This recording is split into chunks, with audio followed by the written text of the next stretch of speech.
The cryogenic chamber hummed softly, its ancient preservation system slowly coming to life after thousands of years of dormancy.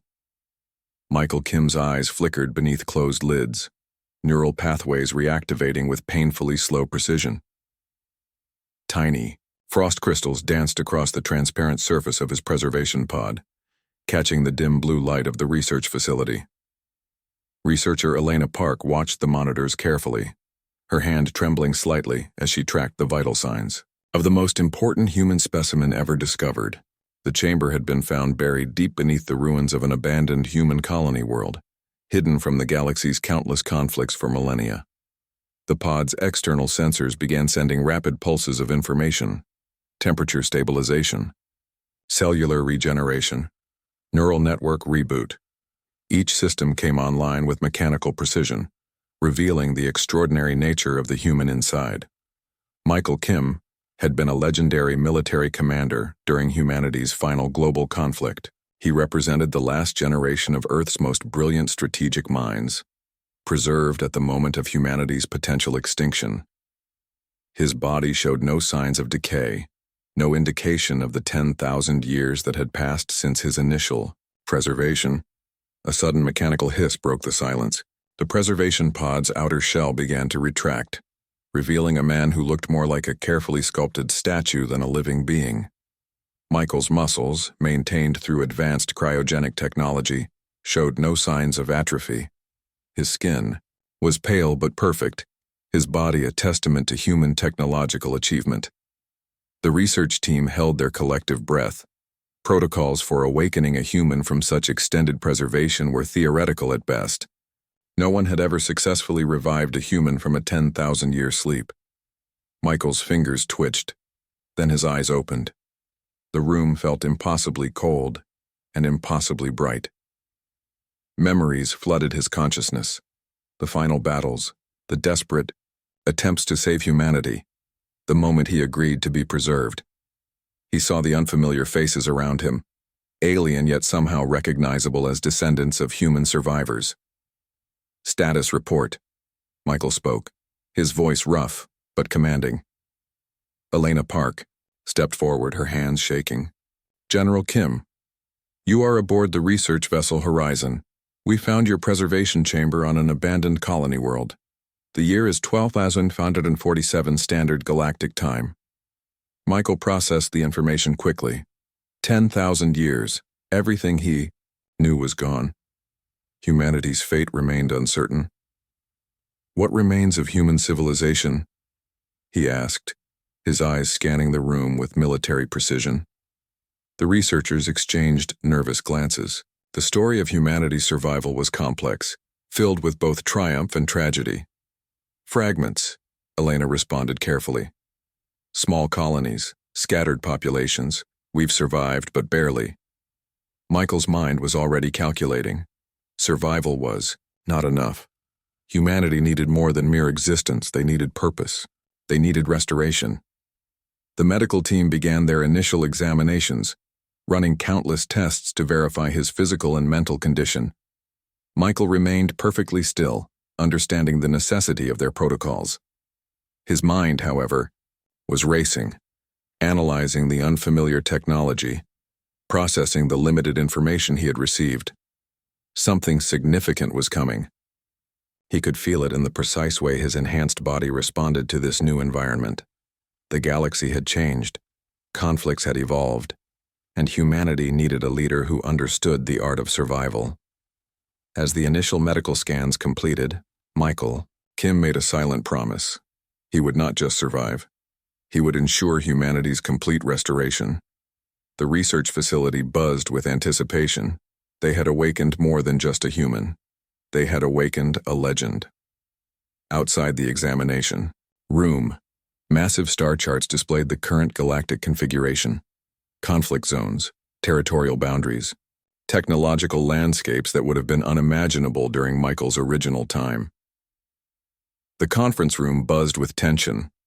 Michael Kim stood at the center, his posture straight and military precise, facing the Stellar Confederation's High Council. Holographic displays flickered around him, showing decades of failed military campaigns against an enemy that seemed unstoppable. Captain David Choi watched carefully, his hand resting near his communication device. The alien representatives looked nervous, their multiple eyes blinking in unusual patterns. They had heard stories about human military leaders, but Michael was different. He was a relic from a time when humanity was considered the most dangerous species in the known galaxy. "Your current strategy is fundamentally flawed," Michael said simply, his voice cutting through the room's nervous energy. The chief strategic advisor, a tall crystalline being named Arya, projected a complex battle map. Red zones indicated continuous defeat, showing massive territorial losses against the Crimson Armada. Years of constant conflict had reduced the Stellar Confederation to a desperate collection of scattered colonies.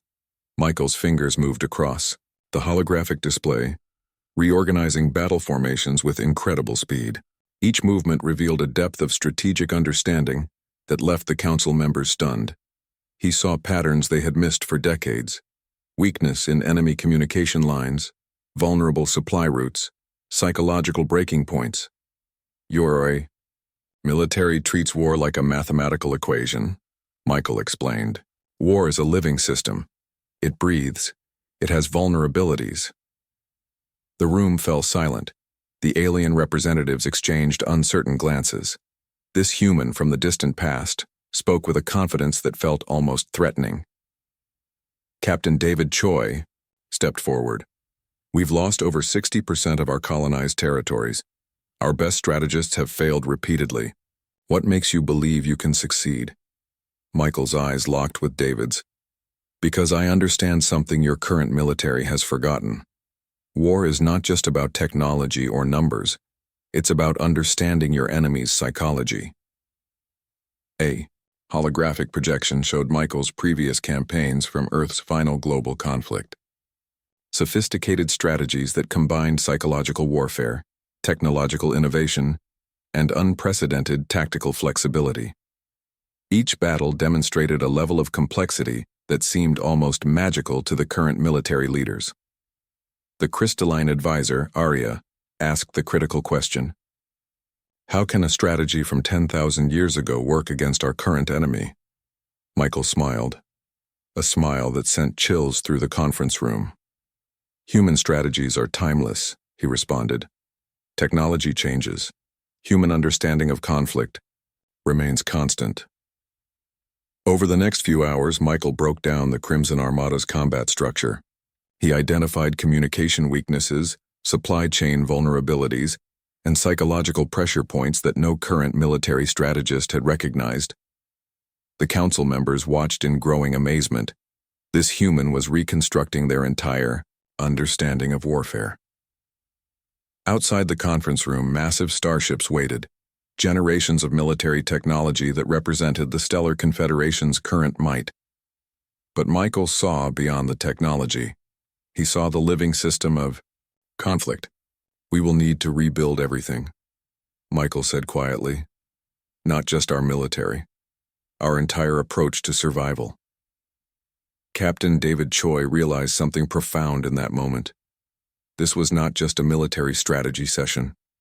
This was the potential rebirth of an entire civilization's approach to survival. The holographic displays continued to shift, battle formations rearranged, supply lines redesigned, communication protocols transformed. Michael worked with a speed and precision that seemed almost supernatural. By the session's end, the Stellar Confederation's military leadership understood one crucial fact. They had found more than just a preserved human leader. They had discovered a potential salvation. As Michael finished his initial presentation, the room was silent. The weight of potential hope hung in the air, heavy and electric. The training facility looked like something from another world. Soldiers from different alien species trained together, moving with a precision that would have been impossible just months earlier. Michael Kim watched from an elevated platform, his eyes calculating every movement. Training camps had transformed completely. Where once separate species trained in isolation, now hybrid units worked as a single organism. Lizard-like Krell warriors trained alongside silicon-based quantum collective members. Humanoid soldiers from various colonies practiced coordinated maneuvers that defied traditional military thinking. "Break formation!" Michael's voice cut through the training ground. Instantly, units shifted, demonstrating flexibility that shocked their previous commanders. Captain David Choi supervised weapon system modifications. Advanced human technology from Michael's era was being integrated with current galactic designs. Plasma rifles received quantum targeting systems. Battleship communication networks were rebuilt using hybrid encryption methods that made previous communication protocols look like children's games. Michael understood something fundamental: modern. Militaries had become too rigid. They followed rules. He would teach them to break rules. Training modules focused on psychological warfare. Soldiers learned to read micro-expressions. They studied communication beyond verbal language. Michael transformed military training from a technical exercise into a complex adaptive system. "Your enemy is not just a physical target," Michael told new recruits. "Your enemy is a thinking, feeling system with vulnerabilities." Alien species who had fought each other for generations now trained together. Krell warriors learned human close combat techniques. Quantum Collective members studied human strategic deception methods. Each species contributed unique perspectives, creating a truly integrated fighting force. Weapon development accelerated.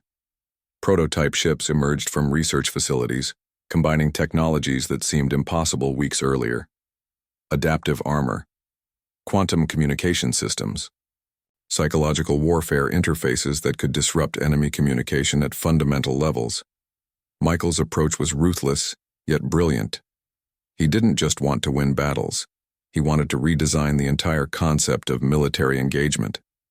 Research teams worked around the clock. Engineers from different species collaborated, breaking down traditional barriers. Michael encouraged chaos. He wanted creative thinking, not bureaucratic compliance. "Conventional thinking is death," he would repeat during strategy sessions. "Creativity is survival." Training simulations became increasingly complex. Units faced scenarios that had no clear solutions. They learned to adapt, to think beyond programmed responses. Michael was creating soldiers who could think like living systems, not mechanical units. Communication protocols transformed. Previous military networks had been vulnerable, predictable. Michael introduced quantum encryption methods combined with psychological misdirection techniques. Enemy intelligence would find it nearly impossible to predict or understand their communication systems. The Stellar Confederation's military leadership watched in a mix of excitement and terror. Michael was not just rebuilding their military. He was reimagining the entire concept of conflict. Prototype ships began testing new combat configurations. They moved like living creatures, adapting to battlefield conditions with unprecedented speed. Traditional battle formations became obsolete. Michael introduced three-dimensional engagement strategies that seemed to break fundamental laws of combat. Psychological training became as important as physical preparation. Soldiers learned meditation techniques. They studied communication beyond verbal language. They became adaptable, thinking units capable of making complex decisions under extreme stress. "We are not building an army," Michael told his core leadership team. "We are building a living, adaptive organism capable of survival." Captain David Choi realized they were witnessing something extraordinary. This was not just military reconstruction. This was the potential rebirth of an entire civilization's approach to survival and conflict. By the reconstruction's third month, the Stellar Confederation's military looked completely different. Rigid hierarchies dissolved. Creative thinking became the primary currency of advancement. Species that had fought each other for generations now trained and fought together. Michael Kim had done more than prepare for war. He had created a new way of understanding conflict, survival, and collective potential. The real test was coming, and nobody knew exactly what would happen. The Obsidian Nebula glowed with an eerie blue light as the Stellar Confederation's fleet assembled. Michael Kim stood on the bridge of the flagship, his eyes focused on the holographic battle map. Years of preparation would be tested in the next few hours. Crimson Armada scouts had no idea what was coming. Traditional intelligence suggested the Confederation was weak, scattered, vulnerable. Michael had carefully cultivated that exact impression. "Initiate Shadow Protocol," Michael commanded quietly. Captain David Choi pressed a complex sequence of quantum communication buttons. Simultaneously, hundreds of ships began to move, not with traditional military precision, but with an organic, almost living movement that defied standard combat logic. The first wave seemed like a standard defensive formation. Crimson Armada commanders would recognize it immediately. A predictable setup that invited a specific counterattack. But nothing was as it seemed. Quantum encrypted communication systems began broadcasting false signals.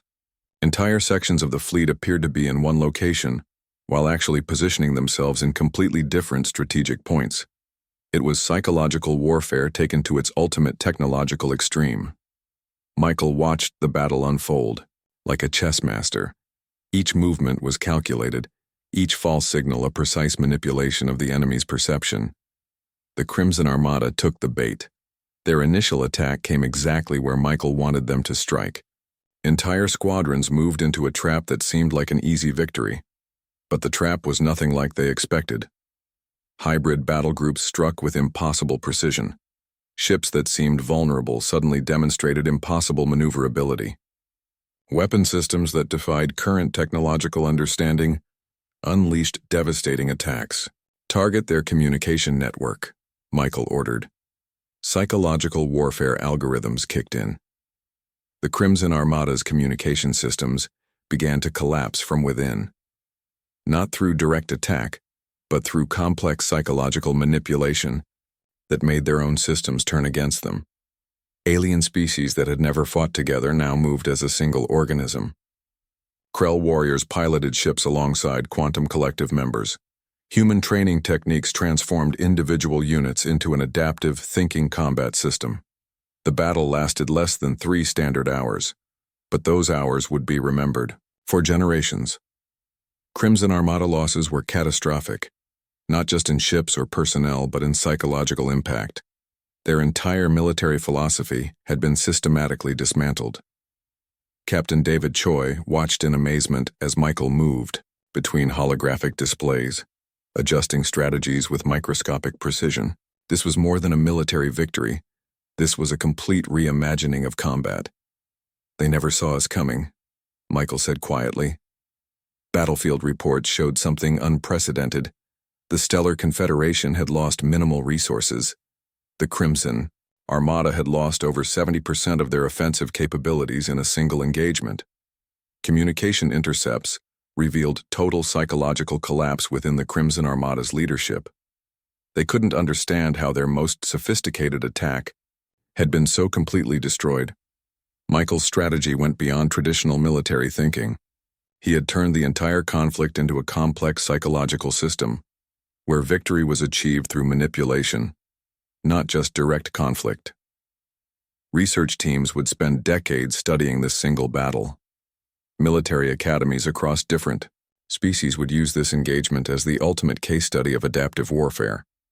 As the final Crimson Armada ships retreated, Michael Kim allowed himself a slight smile. This was more than a battle. This was a statement about the potential of collective intelligence. The bridge crew watched their commander. Some saw a military leader. Others saw something more, a living representation of humanity's unexpected potential. Captain David Choi approached Michael. "What's our next move?" Michael's eyes remained fixed on the battle map. "We're just getting started." The Obsidian Nebula continued to glow, silent witness to a battle that would change everything. The Crimson Armada's home system burned with the intensity of 1,000 dying stars. Michael Kim stood on the bridge of the flagship, watching the final moments of a war that had lasted generations. Massive battleships moved like living creatures, each vessel an extension of the complex strategy that had brought the Stellar Confederation to this moment. Years of preparation, decades of psychological warfare, had led to this final confrontation. "Primary attack vector confirmed, Captain," David Choi announced, his fingers dancing across quantum communication interfaces. Michael's eyes never left the holographic battle map. This was more than a military engagement. This was the final test of everything they had rebuilt. Hybrid combat units struck with impossible precision. Ships that seemed vulnerable moments before transformed into devastating weapon platforms. The Crimson Armada's defensive systems, once considered impenetrable, began to crumble like ancient glass. Communication networks collapsed from within. Psychological warfare algorithms created chaos in enemy command structures. Ships began to turn on each other, confused by complex manipulation techniques that went beyond traditional warfare. Target their central command structure, Michael ordered. The attack was unlike anything in galactic military history. It wasn't about destruction. It was about complete systemic collapse. Alien species that had been enemies for generations now fought as a single organism. Krell warriors piloted ships alongside Quantum Collective members. Human training techniques had transformed individual units into an adaptive, thinking combat system. Crimson Armada leadership watched in horror as their entire military philosophy disintegrated. Each moment revealed another layer of strategic complexity they couldn't comprehend. Michael understood something fundamental. War was not about killing. It was about breaking the enemy's ability to resist. Massive energy weapons carved through defensive positions, but the real damage was psychological. The Crimson Armada's entire military culture was being systematically dismantled. Initiating final phase, Michael said quietly. Quantum encrypted communication systems broadcast complex psychological signals. Enemy ships began to experience total system confusion. Communication became impossible. Strategic coordination collapsed. Captain. David Choi watched the battle unfold with a mixture of amazement and terror. This was more than a military victory. This was the complete destruction of an entire civilization's military potential. Hours passed like moments. The Crimson Armada's home system transformed from a powerful military center to a graveyard of technological dreams. Conflict resolution protocols activated, Michael announced. The final blow was not a weapon. It was a complex communication signal that essentially reprogrammed the remaining Crimson Armada systems. Entire fleets powered down. Defensive structures became inert. Stellar Confederation ships moved with unprecedented coordination. Not as conquerors, but as a complex adaptive system designed to prevent further conflict. Research teams would spend generations studying this single engagement. Military academies across different species would use this battle as the ultimate case study of adaptive warfare. As the final Crimson Armada ships powered down, Michael Kim allowed himself a moment of reflection. This was more than a military victory. This was a statement about the potential of collective intelligence. The bridge crew watched their commander. Some saw a military leader. Others saw something more, a living representation of humanity's unexpected potential. Mission complete, Michael said simply. Silence filled the bridge. They had done more than win a war. They had fundamentally changed the nature of conflict in the galaxy. Captain David Choi approached Michael. What now? Michael's eyes looked out into the vast starscape. The burning remnants of the Crimson Armada's home system reflected in his eyes. Now, he said quietly, we rebuild.